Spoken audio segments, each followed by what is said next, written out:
Yo, what's up? And welcome inside the opening line, part of the Elite Fantasy Sports Network. Corey Parson, the fantasy exec. My main man, Benny Ricciardi. Benny, wild night last night, brother, man. Wild night last night. Dame time. Hey, man, you know me. I said I was taking them last night. I took them at -2.5. So that was a humongous three-pointer for me because that was the one that got me the win right there. 40 feet out, knocking it down to win the game. Honestly, Dame Lillard. At 2.5. Yep. A lot of people had it at 3.5. I got it earlier in the day at 2.5. Nice. Yeah, so I was good with that. So that actually worked out well for me. It went up to 3.5? It went up to 3.5. I saw a couple of people. I know Gabe. I saw my main man, Gabe Morency. He had tweeted like, I had it at 3.5, and he was like, "Damn, he couldn't even cover the spread." You know what I'm saying? Yeah, overtime would have been nice. 3.5 overtime would have been nice for you right there. So he was probably not as happy as I was with it. But at 2.5, I was pretty happy with that shot. Although honestly, I'm not gonna lie, I didn't see it. I woke up and watched the highlight on SportsCenter at about 4 in the morning because I fell asleep on the couch.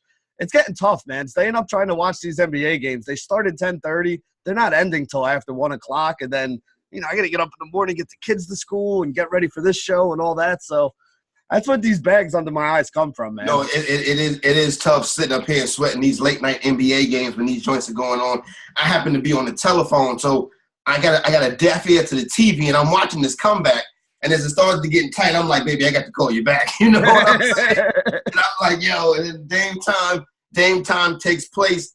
He goes for 50, hits the big shot to eliminate the Oklahoma City Thunder. And, I kind of don't know where to start. I guess you start with the greatness of Dame Lillard and what he is becoming in this playoff series. Yeah, I mean, that is where to start because that is the story that came out of this series is that you could argue that Dame Lillard right now probably had the best first round of anybody. I mean, he carried his team. He played incredibly well. And, even without Nurkic, they wound up pulling this off, which a lot of people didn't think they were going to do. I mean, Vegas had them as an underdog coming into this series. You were getting good money on it. I made good money on Portland this entire series. I've been kind of riding them the whole way. So that was a good thing. But I think that's where you start. But then the other thing we got to talk about is the OKC side of this, right? Yeah, that's the intriguing thing too. In the press conference last night, he mentioned, those they did a lot of talking. The Oklahoma City Thunder, they talked a lot. They talked the whole game. They talked big time after they won. That's why you saw him waving bye-bye to them after they hit the shot. Mm-hmm. It seems like it was a very tense series. Paul George at the podium says it was a bad shot, talking about the shot that Dame Lillard took from the logo. They call him Logo Lillard, Paul. He hits those shots. Russell Westbrook, very disappointing, Benny. And listen, I hate to be the guy to be like, I told you so, but I'm not the biggest Russell Westbrook supporter, and it's moments like this, that's why. Well, I mean, you've been anti-Westbrook for a while, and honestly, this series kind of proved everything that you said about him pretty much true, I mean, the big-time series, big-time players step up.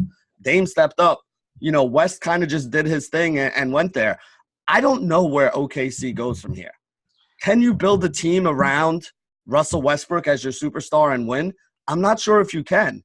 And the one thing I will say is people are like, well, how do they fix this for next year? You have Paul George, you have Russell Westbrook. The thing that they didn't do that they should have done is go out and try to find a guy who will stand in the corner, knock down threes at close to a 40% clip, and play a bunch of defense. Like a great guy who they should have picked up. A 3-and-D guy. Yeah, Wayne Ellington would have been the kind of guy that you want to pick up and put on this team. Play some defense for me, knock down the open shots because with Paul George and Russell Westbrook, they draw a lot of attention when they're going to the basket, when they're outside, when they're running pick and rolls. These are guys that get double teamed and you try to get the ball out of their hands. That's the way that other coaches have been playing them. You can do that when the guy who's shooting the three in the corner is Jeremy Grant, who I like a lot, but is not really a three-point shooter. Mm. The guy in the other corner is, Terrence Ferguson, basically. I mean, if those are the guys you have knocking down shots, stretching the floor, trying to create spacing, you can tell why teams are so easy to double-team those two stars when they have the ball on the perimeter. If you have guys that can knock those shots down, that guy in the corner can't leave a Wayne Ellington open and let you kick the ball to him in the corner to hit threes. The thing that they really need to do is go get guys like a Wayne Ellington that can play the shooting guard spot for him. Guys like, Ersan Ilyasova or Mirotic, guys at the power forward spot that can hit that shot in the other corner because Steven Adams is in the middle. Steven Adams is going to set screens and clog up the middle.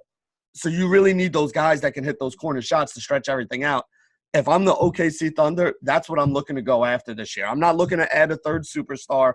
I'm looking to go, you got your superstars. You need to go get the other pieces that make those guys better. And right now they don't have them. Tough spot that they're in. Listen, not tough. They do have Paul George. They do have Russell Westbrook. It's just attracting another star there is going to be tough because that's still Oklahoma City. It's still one of the smaller markets in the NBA. They drafted very well to get that core together and work some pieces around it. So, but listen, the problem is right now, and I hate to say it, you're not going to win big time with Russell Westbrook running the show. He has to become a secondary piece on that team. And I don't think anybody in Oklahoma City has the courage to tell Russell Westbrook that he has to become a secondary piece. So the Portland Trail Blazers move on. They'll take on the winner of the Nuggets and the Spurs. The Nuggets get the job done last night. Series now shifts back to San Antonio for Game 6. And right now, the series price to win the series, the Spurs are plus 410. I love that. Yeah, I mean, it's worth it to put a little bit of money on them at plus 410. But I got to be honest, like, if you ask me how this is going to work out, this is kind of what I said at the beginning. I said I think Denver wins the series, but it's going to be closer than people thought. Like, San Antonio is going to fight. They're going to get some wins. It's a very well-coached team. They have some good veterans on that team that can get the job done. San Antonio is not a bad team. I just don't think they have enough firepower to really, even if they got past this round, to really make any noise later on. No, exactly. This is not a team like San Antonio is not a team you're going to sweep. You know, you're not going to sweep a San Antonio team. So this series is kind of working out the way we thought it was, right? I mean, I think we said at the beginning, Denver in 6. Denver wins this game. It's Denver in 6. You cash that bet. No doubt. I think San Antonio can win a Game 7. Yeah. Well, that's what I'm saying. Is San Antonio. That's why the 410 is a good bet. Yeah. Like, you know, because San Antonio can still easily win at home. They can defend their home court, and then it goes into a Game 7. And, you know. Exactly. Basically what I'm saying is you're not going to get – when it comes to Game 7, San Antonio is going to be like plus 180, plus 190. To date, they're plus 410 to basically do the same thing. So that's why I mentioned that price right there. You can hop on that. As far as the rest, thank you for talking me out of the Brooklyn Nets yesterday. Yeah, stayed the hell away from that. I hit my parlay with the favorites last night, so I was able to get that done. So Brooklyn is gone. The Brooklyn Nets, shout out to them, a good season. You know what I'm saying? I've heard from people close to the situation that D'Angelo Russell is looking forward to coming back and returning. Going to be an interesting offseason in Brooklyn as they try to attract some free agents. Toronto moves on. Solid effort from the Orlando Magic, just getting that one game. Yo, speaking of that one game, I was watching the Kobe Bryant detail joint. Oh yeah, and it was the Kawhi Leonard one, and they were reviewing Game 1 of the Orlando and Toronto series. It was very intriguing how Kobe was like, the shot that Augustine hit should have never happened because if you study your opponent, Kobe said how it's very important to know your opponent, and he was like, he would have came into that situation knowing DJ Augustine has a knack for hitting big shots late in games. He kind of thrives in that moment. So when they were laying off of him, they didn't realize that, he's going to take this shot because that's what he does. So I thought that was very interesting. But they get that one game. I think Orlando's an up-and-coming team. Obviously, another team, a small market. Tough to get pieces down there. They got to hit it big in the draft. We'll see what Mo Bamba can become as he starts to develop and get his NBA career, get his legs under him. So they're going. That's another part of my parlay. Luckily, I was going to put the Spurs in that parlay. I didn't. We got the Portland Trail Blazers. So first round, basically, Benny, is getting ready to come down to a conclusion. Looks like we might tonight. We'll get Houston and Utah back in Houston, and Golden State and the Clippers back in Oracle. And I think we'll have the first round set after tonight, outside of what happens with the Nuggets and the Spurs. Yeah, I mean, most likely we're going to have 7 of the 8 second-round teams. We're going to know who they are after today. So, the big series, the one that we're still looking at is that Denver-San Antonio one. I expect the Warriors to win this game tonight, and I also expect the Houston Rockets to win this game tonight. So, that should end out those 2 series. The East is already set. I tweeted out, I don't know if you saw, I tweeted out in the second quarter last night that the East was set because at that point the Sixers were up 20 and Toronto was up 30. So at that point I was feeling pretty good that we knew which 4 teams were going to be going on. And, that should get started. If I'm not mistaken, I think they got a couple days off. I think those series are getting started Friday. Is that right? I know on Friday night there will be a one. Okay, so Friday night will be the first one, right? Milwaukee Celtics. Milwaukee and the Celtics do play on Friday night. I saw it actually. I saw it this morning too. I think it might have been a placeholder for one of them. Somebody just logged into my FanDuel account. That's wild when that happens to me because you get the email. You know what I'm saying? Yeah, that's a little weird. Yeah, so the email just popped up. I'm like, I didn't log on. I'm sitting right here. So I did. You know what? I hate this because I did see. I mean, I would assume like the games I played last night. I don't think they're gonna have those guys come back and play tomorrow. So that would be. I mean, the two teams that won yesterday. If they're not playing again, if Friday is the Celtics and Milwaukee game, then my guess is that they're not gonna have. Well, they may actually have both games in the East on Friday because the West. That's what I'm looking at right now. Both games on Friday, but both with 7:00 starts. But so that's not going to happen. That's going to change. Right quick, the first number of Toronto and Philadelphia. Toronto is laying 5 in Game 1. I like that. I don't think that's bad. I think Toronto wins that game. 5 points is a decent number. I got to be honest. I don't have a real feel for that series. Not yet. Yeah, I got to see them on the court first. I mean, even like what you're going to get. See, here's my thing. We talk about this is, Philly. We saw Philly at their best and their worst in that series, yes, right? We saw them beat the hell out of the Nets and just blow them off the court. And we also saw them in Game 1 lose to the Nets. So that's the problem with the young team. They got ran in Game 1. They got ran in Game 1. And that's what I'm saying. This is the problem with the young team. It's the same problem in baseball with the young pitcher is that young guys are inconsistent. One game they come out and they show you the talent that they have, and you're like, my God, this guy's going to be a star. This team could win the championship.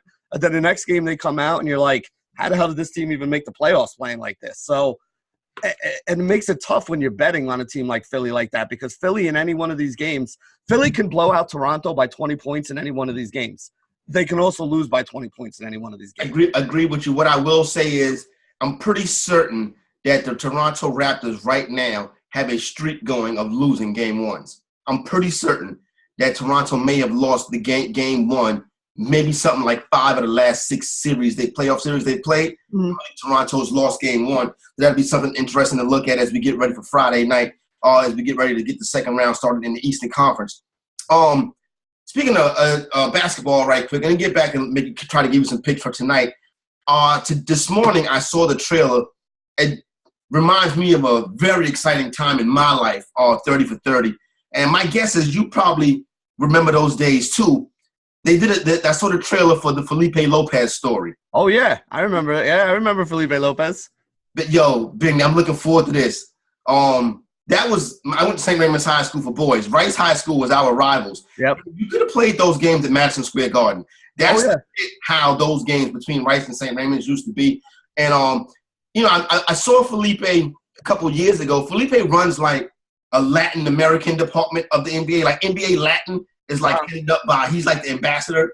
So for Latino countries, Felipe Lopez. I saw him a couple maybe 2 or 3 years ago backstage in the locker room area at Madison Square Garden. People, when I talk about Felipe Lopez, people don't realize Felipe Lopez was at that time the biggest high school athlete maybe ever. He was LeBron James. Yep, he really was LeBron James at that point. He was on the cover of Sports Illustrated. Come on TV. Yeah, I mean, he was the MVP at ABCD camp over the summer. I mean, the guy was the number 1 prospect in the country. Like, he was as big as LeBron James. Now, he didn't work out the same way LeBron did, but at that time, he was being talked up and hyped that way. He was winning, basically everything in the summer leagues, was winning everything in the AAU circuit. I mean, he was a superstar. No doubt, definitely. I believe he was he Riverside or Gauchos? I think he might have been Riverside Church, and obviously Rice High School. You know what I'm saying? They did win a city championship with Felipe Lopez in their final season, and Felipe's senior year. But in Felipe's junior year, they did not win. I was at both games. You know what I'm saying? St. Ray's beat him, right? St. Ray's beat him in the city championship. I don't date myself, but I believe the 1993 city championship, St. Raymond's won. 1994 city championship, Rice brought out the hammer. Felipe didn't even start the game. He came off the bench that game, and they already had like a 15-point lead. I guess they were just trying to prove that they were the baddest in the city that year. That's kind of badass. That's kind of badass. Leave your best player on the bench for the first quarter and then bring him in. Like more or less left him on the bench like the first 5 or 6 minutes of the game. And when he came in, they had like a 15-point lead and the route was on. But Mike Quick, you know what I'm saying, from that old MSG Sports show. So I saw the trailer this morning. I'm definitely looking forward to that one. It debuts on April 30th. Couple quick draft things before we get into some baseball, Benny. Good. A couple of weeks ago, we talked about the Nick Bosa thing. So I'm kind of like, listen, if you are a Trump supporter, then so be it. Go ahead, do your thing. You know, I found it interesting that he came out and said he was going to delete tweets and stuff like that. Well, the reason why I find it interesting, now it comes out, the tweets, people have seen some of these tweets now. He calls San Francisco a liberal shithole, more or less. He said San Francisco is a liberal shithole that might as well be a third world country. And the San Francisco Chronicle did a piece on it, and they said, you know what? Don't take them. Yo, this motherfucker's from Ohio. That's wild. You ever been to Ohio? You calling San Francisco a third world country? You've been to Ohio? If you don't live in Columbus or Cleveland, and not even Cleveland's not even that nice either. Like, I mean, you know, and this is, you know what? He is a Trump supporter. He is that stupid. So I wouldn't take him either. I don't care how good a player he is. He's been hitting the head a few too many times. I was shocked, you know, the San Francisco Chronicle came out with that take, more or less was like, yo, they told him, don't pick him. And I think, you know, listen, I think when you get in the locker room, it doesn't make that much of a difference when you get, you know, around teammates and stuff like that. But I think it's going – coming in as a rookie and having some of the tweets that he's had, I think some of the veterans on that team may very well challenge him. Here's the thing. It doesn't matter as much in the locker room, right? Where it really matters, though, is you're not good. If he gets drafted by the San Francisco 49ers, it's going to be Russell Westbrook press conferences. Yep. You know, it's going to be like they're going to be asking him tough questions, and he's going to be like just being an a-hole. Yep. You know, and I mean, he's already proven that that's kind of, you know, his personality. Listen, he's a hell of a football player. He's going to be going in the top 5 of this draft. Otherwise, I'm going to be incredibly shocked. I wouldn't doubt if he's the number 1 overall pick, whether it's to Arizona or whoever. I really think Arizona's trying to trade that pick. Like, all the smokescreen and BS going on there, like, I really think they're trying to trade that pick. So it could be anybody who winds up taking him. But you know what? This is the thing. I mean, we talked about this. Remember the NBA draft? Me and you had this discussion with, you know, all these kids getting drafted, and then the first thing that happens after they get drafted is all these old tweets pop up. Yeah. So let me just say this. Yo, make a public service announcement right now. If you have a kid who's in high school, or if you're a high school kid listening to this right now, and you're a stud athlete, don't just be smart about what you're doing out there, because if you have a future in sports, somebody's going to go back and dig up all this. I mean, there was stuff where guys were going back and digging up things that people said as like sophomores and juniors in high school on Twitter. So it's going to come out, whatever you're, you know, whatever you think is cool and funny at the time, it's going to come out later on in life, and it could wind up costing you money. I mean, the way the NFL draft is right now with the way they slot everybody in there. Yeah, I mean, if you drop down 2 or 3 picks, you're costing yourself a couple $1 million.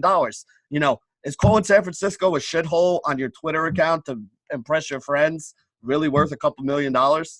Probably not, you know what I'm saying? So there you go, the third world country that is San Francisco. They got the eye on you. Speaking of draft picks, Benny, I'll give you all a little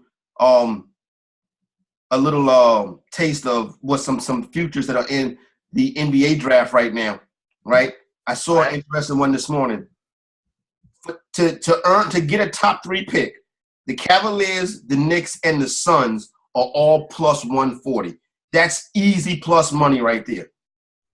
Because I'm not mistaken, Benny, those three teams have the best shots to get the top 3 pick. They're all coming in at plus 140. It's almost math. I don't want to say it's not mathematically impossible, but it would take a real stroke of luck for somebody other than these 3 teams to end up with one of the top 3 picks.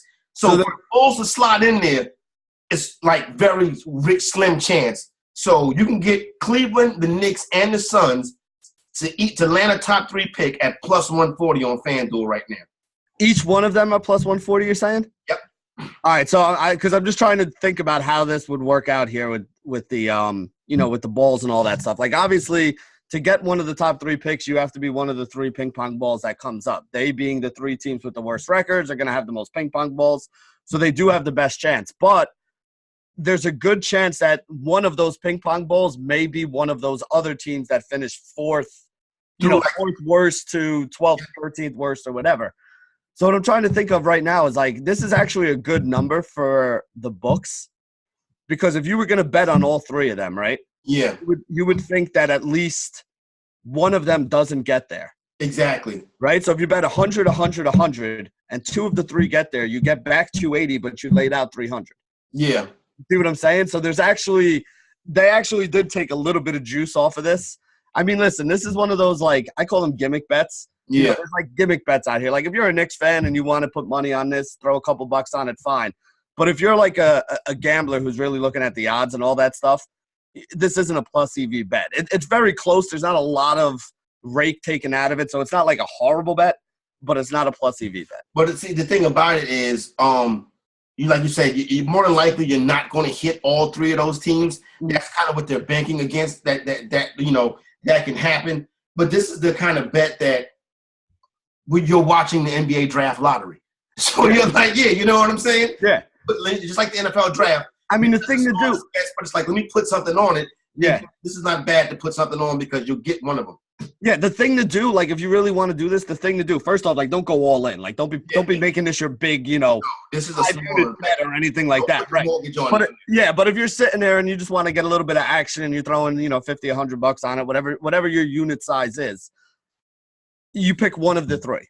You pick one of the three and you go in on that because there is a better chance than not that any one of those three teams are going to end up in the top three, winning the draft lottery. I mean, shit, this is why they lost all those games this year, to get the chance to get into the top three and win one of those bets. So if you want to, you pick out one of them. Like if you're a Suns fan or you're a Knicks fan and you want to have a little bit of action on the you know, the show at halftime when they do the pulling everything out of the hat and they have everybody there, pick one of them and bet and make a little bit of the bet on it. But don't go crazy. The Knicks will have Patrick Ewing representing them, so obviously, you know, you don't have the cold envelope anymore because you got the ping pong balls. But I've already seen some Zion Williamson Knick jerseys popping up, and I'm like, Knick fans, please be careful with that. This is the New York Knicks we're talking about. Like I said it the other day, I say it all the time. When you want something reliable and dependable in New York sports, it's the New York Yankees. Everything else, you never know. I mean, you're 100% correct. I mean, we've both lived in this area long enough to know and see it happen. That's pretty much it. That's it. Anything else outside the New York Yankees is not a lock. It's not a guarantee. One last draft thing right quick before we start to look at today's day slate in Major League Baseball. Dwayne Haskins, his father is like a LeVar Ball type character. Where I wouldn't go as far as like saying LeVar Ball, but his pops has business interests outside in music and stuff like that. And some of the stuff that I've seen and quotes from his pops and stuff like that, yeah, his son is kind of out there. Well, I mean, listen, you know, we live in a day and age right now where everybody's trying to get their money, right? Like it's, you know, everything's more expensive. It's not easy to live. I mean, you know, people got 2 or 3 jobs to go through there. You know, your kid's going to be a professional athlete. He's going to wind up, you know, he won the lottery, right? Like he's going to wind up with $1 million contract somewhere for at least a couple years. And, you know, if he can stick around in the league, the kid's never going to have to work again in his life. And a lot of times the parents who, you know, supported him and got him to that point, they got their hands out wondering, you know, like, hey, what am I going to get out of this deal too? So, you know, everybody's always looking to cash in. I don't knock anybody for trying to get their bag, right? Like I never going to knock anybody for getting their money and trying to take care of their family. That's what life is really all about. You know, all this other stuff is secondary. So, you know, I hope he takes a lesson from LeVar Ball, though, about how it could really kind of work out to the negative. Because if you look at all the things that have happened to, you know, Lonzo Ball because of his dad, it has not been a very good situation for him. I mean, the whole big baller thing, he lost a couple $1 million. There's a lot of people that won't touch him endorsement-wise because of his father and the way that his father acts and everything else like that. So hopefully, you know, Haskins' dad kind of takes a cue from that and understands that it's okay to be pro your son and it's okay to talk him up, but you may have to kind of tone it down a little bit because you could also be costing your kid some money, which in the long run is really not what you want to be doing. No doubt. I feel like Lonzo Ball can be a name in the sneaker industry. Like, I think people would say, oh, well, we would love to have Lonzo Ball just because. By the same token, when it comes to LeVar, if he's still moving behind the scenes, you know what I mean? You kind of see, okay, well, maybe it's a situation that we don't want to get involved in and invest in at all. I think the biggest thing he did really, I feel like he talked his son into being the second pick of the draft. He did. Oh, he absolutely did. Yeah, he absolutely did. Like, I'm gonna be. I said this so much that it was like, yo, we might as well take this kid because he comes with a built-in celebrity to him already. Yeah, and you know what? That was the problem because if you remember, De'Aaron Fox tore him up when they played against each other in that NCAA tournament and the end of the year there. And I always said De'Aaron Fox was going to be the better player, and so far I look like I'm right because De'Aaron Fox has been a much better NBA player so far through his first 2 years. Now again, Lonzo could wind up becoming the player that everybody expected him to. But, you got to stay healthy. You got to stay on the floor. You got to be out there playing. Otherwise, all this talk and all these sneakers and all this big name stuff and being in LA, it's not gonna add up to anything for you if you're not out there performing. Yeah, you got to get on the field and you got to get on the court, and you got to make it happen. De'Aaron Fox, interesting that you mentioned that. I saw some tweets over the past couple of days, people saying they would rather have De'Aaron Fox over Russell Westbrook. I mean, listen, here's my thing with Westbrook is different than other people's thing with Westbrook, right? Like me, I have no problem with Russell Westbrook on the floor. My problem with Russell Westbrook is I grew up as a point guard, right? Yeah. You're supposed to be a leader for your team. You're supposed to be the guy out there that's keeping everybody else under control and, knowing when guys are getting frustrated and making sure you can get them the ball and get them to keep playing and keep their heads in the game. As a point guard, your job is supposed to be to sacrifice a little bit for your team. There's a lot of guys out there that are really good point guards. Like John Stockton, I don't think people realize how good John Stockton was. John Stockton could have scored 25, 30 points a game if he wanted to. But it was better for him to get his other teammates involved. Magic Johnson was the same way. Magic could have went out there and scored 40 every night. Yep. But in order for the team to play well, Magic had to get all these other guys. Magic had to get shots for Byron Scott in the corner and Michael Cooper. Magic had to get the ball to Worthy and Rambis and these big guys down low. Like, that's your job as a point guard. Russell Westbrook tries to do too much by himself, and he has that problem that pisses me off with star athletes where when things go right, he takes the credit, and when things go wrong, somebody else puts the blame on somebody else. Yep. Good, real star players, real, team leaders, like Donovan Mitchell's a great example of this. When Utah loses, Donovan Mitchell takes it on himself. We lost because I didn't play well. Now, he might have had 40 points that game, but I didn't do enough. That's why we lost. When they win, he doesn't sit in a press conference and talk about how great he is. He talks about how Ingles was making shots and how Rudy was grabbing the rebounds and keeping everything in there. That's what I don't see with Russell Westbrook. Russell Westbrook doesn't get that, He's a great player. He's not a great leader. De'Aaron Fox is a leader. He was a leader in college. He's a leader right now with that Sacramento team. I still think that Russ is the more talented player. But if you factor in that De'Aaron Fox is, 5, 6, 7 years younger? Yeah. De'Aaron Fox also has that other leadership skill to him. Skills-wise, Westbrook still has more skills, more athleticism. De'Aaron Fox, though, could be the better fit for a team that's trying to build a winner for the future. Yeah, and I agree with you on that one right there. Russ, he just come with a lot to him. And I hate to seem like I'm picking on son, you know what I mean? But it's just he comes with a lot.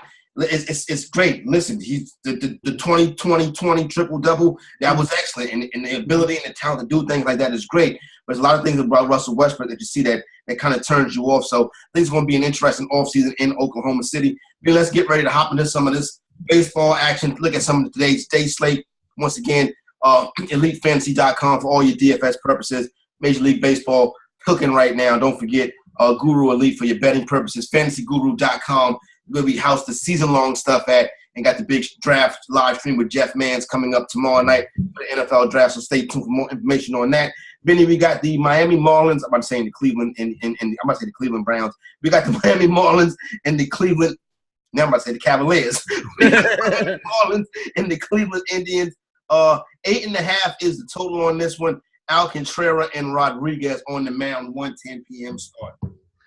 Yeah, I'm going to be honest. I'm not expecting a lot of scoring in this game. Neither one of these pitchers is great, but neither one of them sucks either. Like they're not scrubs. They're kind of middle of the road. So this is going to be like a 4-3 game. Now, again, when I was looking at this morning, I was writing up the MLB hitters article, and I worry more about like the offensive side of things and also the DFS side of things. So in DFS, there's not much in this game that I'm really interested in. I'm probably not using either one of these pitchers. And like I said, 4-3 runs, that's not going to be enough for you to, stack one of these teams and win the tournament. So, DFS-wise, I'm not really all that high on this game. Betting-wise, the under is probably the one thing. What's the over-under here? Is it 7-8 runs? 8.5. Yeah, I would take the under here. Is probably the one thing I like the most. Let me write that down. So, make sure I put the right bet in. Little day baseball. Why not, Benny? Kansas City and Tampa Bay. Tampa Bay. Looking at Tampa Bay and seeing -250 is wild to me. Tampa Bay 7.5 is the run line. The run total on this one. Jake Junis and Blake Snell on the bump. Yeah, I mean Snell is a legit superstar. Like he's a top 10 pitcher in the league, and no one's gonna convince me otherwise. Everything I've seen from this kid last year, he was an absolute star. So seeing him at -2, I don't think Tampa Bay at -250 is a bad bet because this offense has been playing really well this year. Yeah. And then you got Blake Snell on the mound. So you're putting your stud pitcher on the mound. You got an offense that is one that I'm not touching pitchers against this year. This is a good spot. I actually like. I don't know. The lineups aren't out yet, but lately they've been playing Joey Wendell as their cleanup hitter. So Joey Wendell's like min price on both sites, like second, third base eligible. So he's a name to think about. He's definitely in the cash game right up for today. Milwaukee and St. Louis, Shashin and Adam Wainwright. St. Louis is -126. The run total is sitting at 9. Yeah, I'm going over on the run total here. I wouldn't touch either side of this because I think both of these pitchers kind of suck. They both had decent runs in their career at one point or another, but these games between Milwaukee and St. Louis have been pretty high scoring, with the exception of last night, which was 4-3. It was one of the lower scoring ones. But we've seen some of these games where, either team is scoring 7 or 8 runs. So I like the over as the most in this because I'm not a big fan of either one of those pitchers. No doubt about it. So there you go right there. That's a 3-team parlay from 1 o'clock if you want to get the action started early. Washington Nationals in Colorado. This game is in Colorado, so the run total is at 10.5. Colorado -148. You got Sanchez and Marquez on the hill. This is the stat game. No. Dude, no. Honestly, I don't understand how Herman Marquez is very, very good. I don't care if he's pitching in Coors or not. He gets completely disrespected.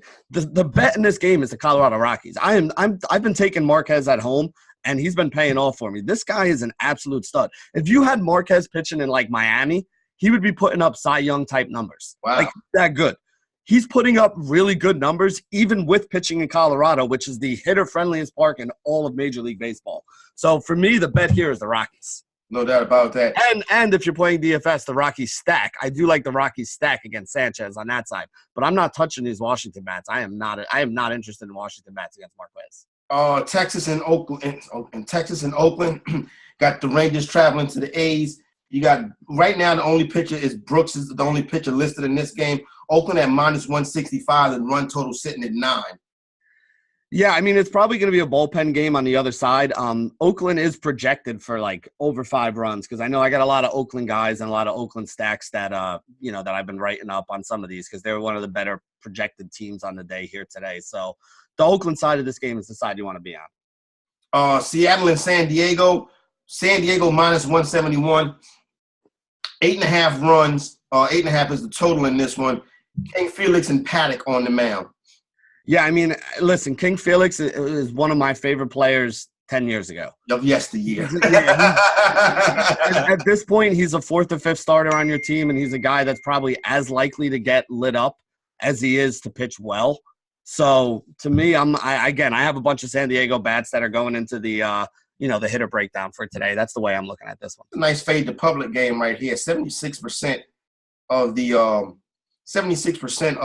money right now is on the Seattle. Is on the Seattle Mariners. So interesting. San Diego could be an interesting play right here, but it's at -171. Yeah. Yeah, exactly. San Fran and Toronto, Pomeranz and Buchholz. 9 is the total on this one. San Fran is -116. Toronto a home dog. Yeah, I actually like the Blue Jays in this one. I'll take the Blue Jays against Pomeranz in this one. I will say this though, I expect this to be a high-scoring game because Toronto is a good place to hit. You get those San Francisco Giant bats out of their horrendous home stadium. They usually put up some runs here, so it should be about a coin flip on who wins. But the thing I like most about this game is the over because I do think there's going to be runs. A lot of runs should be scored in that one. That's a quick look at the early slate. Don't forget you get the full breakdown over at EliteFantasy.com. My main man Benny handling that right now. Benny, before we try to get up out of here, time to give out that big piece of chicken. son, I wish we could. I wish I could give it to somebody besides Dame Lillard, but I can't. No. That's my big piece of chicken, too. He went for 50. He ended the series, and he did it in style by hitting a 37-footer. He did it in style by coming dressed to the game. He was pimping, right? But again, I remember back in the day when they used to ask Michael Jordan, because Michael Jordan was one of the first guys who used to come all the time, dressed to the nine, shit, pimp out suit and all that stuff. And he was basically like, this is my job. You're an accountant. How do you go to work in the morning? This is my job. This is my image. I'm going to be in front of it. And that's the difference. I mean, I tweeted out at the beginning of the game, Dame and CJ walking in looking like Hollywood, like they're going out to dress to impress. And you have Russell Westbrook walking in with the jogger pants on and the big glasses, looking like a bum basically. And you know what? That's part of this whole thing that we're talking about. I mean, people could say, oh, what does it matter what the guy wears before the game and all that stuff is, you got to have some respect for what you're doing and where you are. Dame in that pregame walking in with that on look pimp. After the game sitting there interviewing with that on look pimp. It was a pimp day for Dame Lillard yesterday. Dame Lillard gets a few big pieces of chicken. Matter of fact, he have the rest of the chicken, Dame. He gets the whole damn chicken today. He don't even get the big piece. He gets the whole damn thing. And he gets to eat it while staring at Russell Westbrook right there after the way Go get me a peanut butter and jelly sandwich. The chicken is yours, Dame. All right, there you go right there. Don't forget to make sure you subscribe. Make sure you like the video. Make sure you check us out. Corey and Benny, we are out.